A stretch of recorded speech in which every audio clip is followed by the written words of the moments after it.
कहते हैं कि कभी कभी इंसानों को मौत के बाद भी मोक्ष नहीं मिलता। दरअसल उनकी आत्माएं इधर से उधर भटकती रहती हैं। ऐसा कई कहानियों में, ऐसा कई किस्सों में सुनने को मिल जाता है। लेकिन कभी कभी ये घटनाएं जब न्यूज़ के रूप में मिलती हैं तो लोगों को यकीन नहीं होता। दरअसल आज की जो सच्ची घटना मैं आपको सुनाने जा रहा हूँ, इस सच्ची घटना में कुछ ऐसा ही होता है। एक बालक का कत्ल हुआ था। कत्ल के बाद उसकी जो आत्मा थी इधर से उधर भटक रही थी। यूँ कह सकते हैं कि वो एक व्यक्ति के सपने में आता था। सपने में आने के बाद बार बार एक ही बात कहता था कि मेरा कत्ल उसने किया है, कत्ल की ये वजह है, तुम जाकर इस बात को पूरी दुनिया को क्यों नहीं बता देते हो। वो व्यक्ति शांत रहता था, किसी से इस बात को कहता नहीं था। लेकिन एक दिन बीतता है, 2 दिन बीतता है, एक सप्ताह बीत जाता है। धीरे धीरे करके ऐसी वक्त बीत रहा था जब जब वो व्यक्ति अपनी आंखों को बंद करता था तभी उसके सामने वो चेहरा दिखाई देता था और बस उससे एक ही सवाल करता था कि मेरी ये जो समस्या है, मेरी जो ये जिसने कत्ल किया है, उस कातिल का नाम पूरी दुनिया में, पूरी ज़माने को क्यों नहीं बता देते हो। वो व्यक्ति जब हार जाता है, थक जाता है, उसकी नींद हराम हो जाती है, तब कहीं जाकर वो व्यक्ति अपनी पत्नी से जाकर कहता है कि एक बालक मेरे सपने में आता है और बार बार मुझसे ये कहता है। पत्नी थाने जाती है, थाने जाने के बाद फिर पुलिस को बताया जाता है। पुलिस अब उसी दिशा में काम करती है तो कत्ल खुल जाता है। और जब कत्ल खुलता है, लोगों के सामने सच आता है, तो लोगों को यकीन नहीं हो रहा था कि एक आदमी आखिरकार ऐसा कदम कैसे उठा सकता है। वो आदमी जिस पर सबसे ज़्यादा विश्वास किया जा सकता है, वो आदमी जिसने उसको गोद में खिलाया, वो आदमी जिसने उसकी छोटी से छोटी बातों का ख्याल रखा। आदाब, नमस्कार, सत श्री अकाल। मैं उस्मान सैफ़ी। आज की जो सच्ची घटना मैं आपको सुनाने जा रहा हूँ, ये सच्ची घटना है महाराष्ट्र प्रदेश का एक ज़िला है सोलापुर। दरअसल सोलापुर की सच्ची घटना है। बात कर रहा हूँ 31 जनवरी 2024 की। एक व्यक्ति को जब जेल भेजा गया, जेल जाने के बाद जैसे ही वो अपनी बैरक में पहुँचता है और अपने घुटनों में अपना सर देकर बैठा हुआ था, उसके बराबर में एक आदमी बैठा हुआ, वो पूछता है कि आपका नाम क्या है। तभी उस व्यक्ति ने कहा कि मेरा नाम विजय सिद्धराम बट्टू है। वो पूछता है कि आप किस जुर्म में इस सलाखों के पीछे आए हो, क्या आपने अपराध किया है। जैसे ही बात अपराध की आती है, जैसे ही उससे पूछा जाता है, तो वो व्यक्ति उसकी तरफ देखता है और देखते ही देखते उसकी आंखों से आंसू टपकने लगते हैं। वो रोने लगता है। उसे देखकर ऐसा लग रहा था जैसे उसे अपने किए पर कितना पछतावा हो रहा है। उस सामने वाले व्यक्ति ने कहा कि एक बार मैं फिर से पूछना चाहता हूँ कि आखिरकार ऐसी क्या बात है, कह दोगे तो शायद हो सकता है कि तुम्हारे मन का जो बोझ है वो हल्का हो जाएगा। जब उस व्यक्ति ने बार बार यही बात की तो उसकी आंखों से आंसू थम नहीं रहे थे। तभी उस व्यक्ति ने जो पास में बैठा हुआ है उसे अपने गले लगाया, गले लगाकर उसे तसल्ली दी। तसल्ली देने के बाद उससे कहा कि ठीक है, अगर तुम बताना नहीं चाहते तो मत बताओ। इतना कहकर जैसे ही वो व्यक्ति अलग हटा है, तभी विजय सिद्धराम बट्टू उसके सामने खुल जाता है और अपने मन की बातें करने लगता है। दरअसल वो कहता है कि बात है लगभग 7-8 महीने पुरानी। एक दिन रात को उसका जो बेटा है, 2 बच्चे हैं उसकी पत्नी है, 4 लोग वो रहते हैं एक घर के अंदर, और वो खुद दर्जी का काम किया करता है। तो जैसे ही वो उसके बेटे के कमरे के अंदर से कुछ अजीब तरह की आवाज़ें आ रही थीं। तरह तरह की आवाज़ें सुनने के बाद वो व्यक्ति अपने बेटे के कमरे के पास जाता है और दरवाजे से कान लगाकर जब सुन रहा था तो ऐसा लग रहा था कि कमरे के अंदर कोई महिला और पुरुष है। जब से उसके बेटे की उम्र लगभग 14 साल के आसपास होती है, जो कि अभी 8वीं क्लास में पढ़ रहा है। और उसने जब कान लगा के सुना तो क्योंकि उस कमरे में सिर्फ उसका बेटा ही रहता है और वो बेटा पढ़ रहा था, तभी उसने आवाज़ लगाई। आवाज़ लगाने के बाद अंदर से आवाज़ आती है, हाँ पापा क्या बात है। वो पूछा जाता है कि बेटा कोई है तुम्हारे साथ। तो बेटा मना कर देता है, कहता है पापा मेरे साथ तो कोई नहीं है। कहता है कि तुम्हारे कमरे से कुछ अजीब तरह की आवाज़ें आ रही हैं, क्या बात है। कहता है कि पापा ऐसी कोई बात नहीं है। उसके बाद वो लड़का चुपचाप आराम से सो जाता है। ये नींद पूरी करने लगता है। अगला दिन निकलता है, फिर ज़िंदगी सामान्य हो जाती है। एक दिन रात के लगभग 11:30 या 12 बजे के आसपास का वक्त हो चला था। जैसे ही उसके कमरे से ठीक वैसी ही आवाज़ें आ रही थीं, तो उसका बाप ने जब जैसे दरवाज़ा खोलने की कोशिश की तो उस दिन अंदर से लॉक नहीं लगा था। दरवाज़ा खुल जाता है और दरवाज़ा जैसे ही खुलता है वो पास में जाता है। पास में जाने के बाद जब देखता है तो उसके पास मोबाइल होता है और मोबाइल के अंदर ब्लू फिल्म चल रही थी और ब्लू फिल्म में ही एक आदमी और एक महिला की गंदी गंदी सी आवाज़ें निकल रही थी। उस व्यक्ति को बड़ा आश्चर्य होता है। आश्चर्य होने के बाद उसने उस मोबाइल को बंद कर दिया और उस बेटे को आराम से इत्मीनान से सोने दिया। जब दिन निकलता है तो उसके बेटे से वो बाप पूछता है कि बेटा मैंने तुम्हारे मोबाइल में कुछ ऐसा देखा था जो शायद मुझे नहीं दिखना चाहिए था। ये आवाज़ें मुझे पहले भी आ रही थी, तो क्या बात है, क्या देखते हो। उसने ये समझाने की, बात करने की, बड़े इत्मीनान से, बड़े आराम से पूछने की कोशिश की। लड़के ने बस ऐसे ही बातें कर, घुमा फिरा कर अपने बाप को तसल्ली देकर वहाँ से जाने दिया। अब उसका बाप अपने दर्जी का काम करता था, कपड़े सिलाई करता था, उससे परिवार का भरण पोषण होता था। और एक दिन एक बड़ी सुंदर सी लड़की उसके दर्जी की दुकान पे पहुंच जाती है और दुकान पे पहुंचने के बाद वो बोलती है कि अंकल जी आपसे बहुत ज़रूरी बात करनी है। वो कहते हैं बेटा बताओ क्या बात है। तभी वो लड़की कहती है कि अंकल जी जो आपका बेटा है वो मुझसे बहुत गंदी गंदी बातें करता है, मुझे बहुत परेशान करता है, मुझे कुछ वीडियो दिखाता है और कहता है कि वैसे ही करते हैं जैसे वीडियो के अंदर है। क्लास की वो लड़की इतना परेशान हो चुकी थी क्योंकि वो उसके साथ एक बार नहीं, दो बार नहीं, कई बार बार बार उससे यही कहता था कि जैसा उस वीडियो में है वैसा करने की कोशिश करते हैं। तब वो लड़की हार कर उस लड़के के पिता के पास जाकर जो पूरी कहानी बताती है तो उसका पिता बड़ा परेशान होता है। फिर अपने बेटे को समझाता है, कहता है कि बेटा ये जो चीज़ें हैं जो तुम देखते हो ये सब गलत है, किसी से ऐसी बातें नहीं करते। उस बेटे को लगातार समझाने की कोशिश कर रहा था। उसने बेटे ने अपने बाप को फिर से तसल्ली दी और बात ख़त्म हो जाती है। कुछ दिन फिर बीत जाते हैं। कुछ दिन बीतने के बाद एक लड़की फिर से आती है। आने के बाद कहती है कि अंकल तुम्हारा लड़का मुझसे इस तरह से गंदी गंदी बातें करता है। अब दो लड़की यानी कि अब तक 3-4 वाक़या हो चुके थे। उस लड़के के हाथ में हमेशा मोबाइल रहता था। अब मोबाइल छीनने की कोशिश भी की जाने लगी, लेकिन लड़के को जब रात में किसी वक्त मौका मिलता था तभी वो मोबाइल उठाता था और उठाने के बाद अपने आपको उसे देखना शुरू कर दिया करता था। यानी कि उस लड़के को ब्लू फिल्म देखने की इस कदर गंदी लत लग चुकी थी कि उसे न किताबें दिखाई देती थीं, न उसे खाना दिखाई देता था, न कुछ और दिखाई देता था।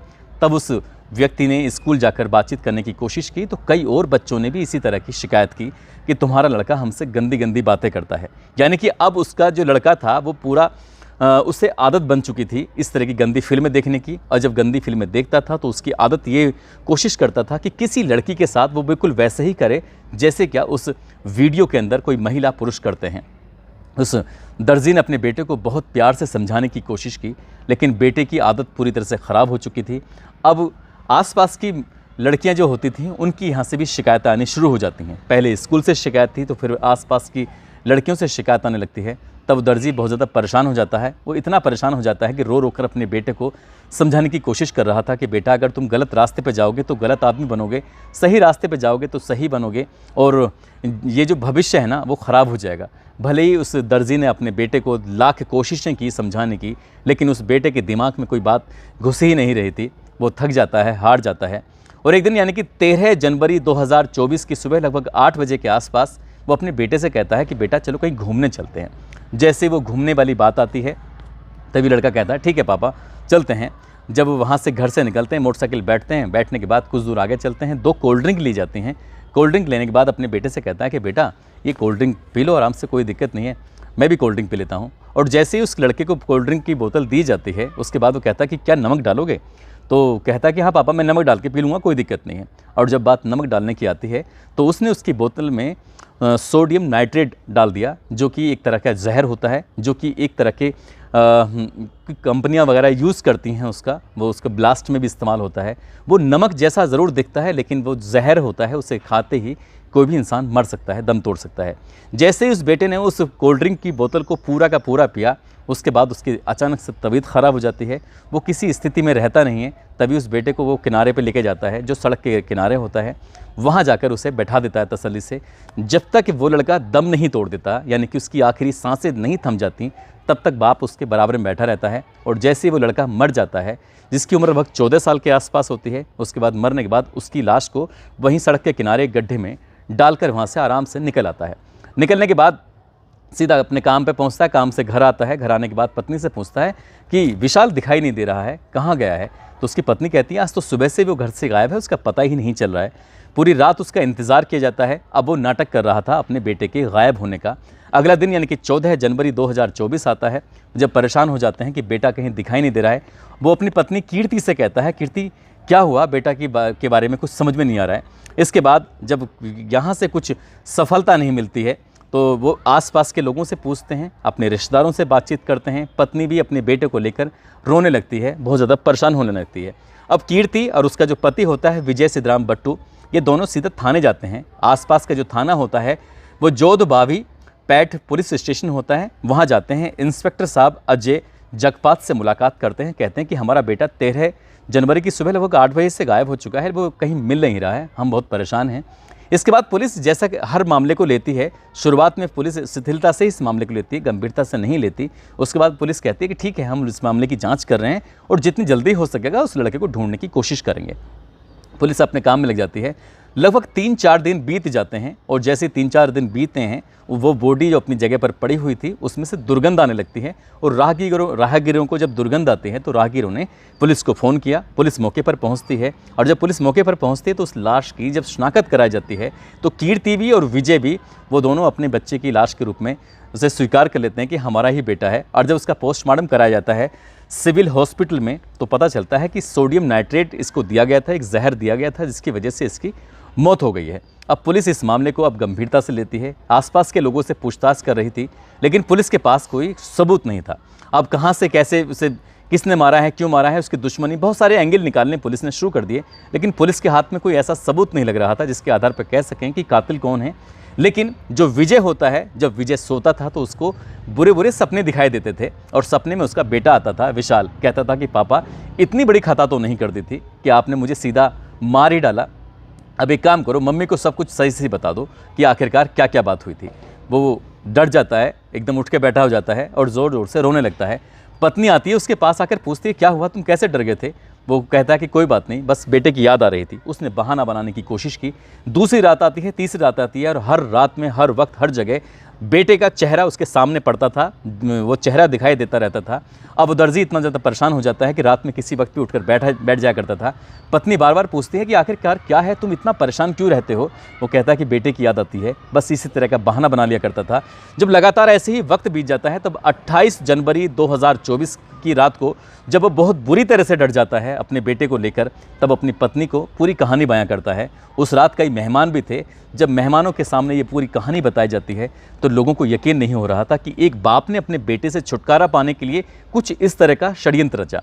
अगला दिन निकलता है यानी कि 29 जनवरी। कीर्ति अपने पति को लेकर सीधा थाने पहुंचती है। थाने ले जाने के बाद पूरी कहानी बयां करती है कि मेरे बेटे ने ये जुर्म किया था। मेरे पति ने समझाने की कोशिश की, जब बेटा नहीं माना तो पति ने उसको जहर देकर उसकी हत्या कर दी। अब पुलिस ने इस घटनाक्रम का खुलासा किया। अखबारों के माध्यम से, सोशल मीडिया के माध्यम से जब ये कहानी पूरी सोशल मीडिया पर वायरल होती है कि एक बाप ने अपने बेटे को इसलिए मार डाला क्योंकि उसके बेटे को लत थी ब्लू फिल्म देखने की, गंदी गंदी फिल्में देखने की। स्कूल से शिकायत आती थी, पढ़ने में उसका मन नहीं लगता था। तब लोगों को यकीन नहीं हो रहा था कि बहुत सारे तरीके हो सकते थे अपने बेटे की इस गंदी आदत को छुड़वाने के लिए, लेकिन बाप ने जो किया वो वाकई गलत किया। जब वो जेल जाता है, हालांकि 2 दिन वो थाने रहता है, पुलिस इस जज के सामने पेश होने के बाद उसे 31 जनवरी 2024 को जेल भेजा जाता है। और जेल जाने के बाद अमूमन अक्सर कैदी पूछा करते हैं एक दूसरे से कि भाई तुम किस जुर्म में जेल में आए हो। तब वो अपने पास में बैठे हुए व्यक्ति को पूरी कहानी सुनाता है। वो व्यक्ति भी उसको समझाता है कि तुमने वाकई बहुत गलती की है, बहुत बुरा किया है। और ये बात सुनने के बाद फिर से वो रोने लगता है, बिलबिलाने लगता है। लेकिन रोने से, बिलबिलाने से अब कोई काम नहीं बनने वाला।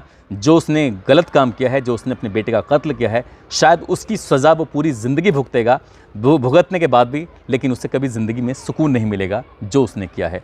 दोस्तों, इस पूरे घटनाक्रम को सुनाने का उद्देश्य किसी को परेशान करना नहीं है, किसी का दिल दुखाना नहीं है, बल्कि आपको जागरूक करना है, आपको सचेत करना है। अभी हाल ही में अक्षय कुमार की फिल्म आई थी ओ माई गॉड 2 और उसके अंदर कुछ इसी तरह का एक सब्जेक्ट दिखाया गया था। उसमें दिखाया गया था कि बच्चों के अंदर किस तरह से हार्मोन्स जब डेवलप होते हैं तो उनका जो अट्रैक्शन किस तरफ जाने लगता है और उन्हें इन सब चीज़ों से बजाय दूर करने की, उन्हें उसके बारे में बारीकी से समझाने की ज़रूरत है। उन्हें तरीके से समझाया जाए तो शायद उनका मन दूसरे बदल सकता है। और वैसे भी आजकल घर घर में मोबाइल ने कुछ इस कदर जड़ें अपनी मजबूत कर ली हैं कि ना चाहते हुए भी एक बार कोई गलत साइट खुल भी जाए या फिर अपने आप से आ जाए तो फिर उसके बाद फिर उसके नोटिफिकेशन लगातार आते चले जाते हैं। और चाहकर भी आदमी अगर बदलने की कोशिश करे तो बदल नहीं पाता।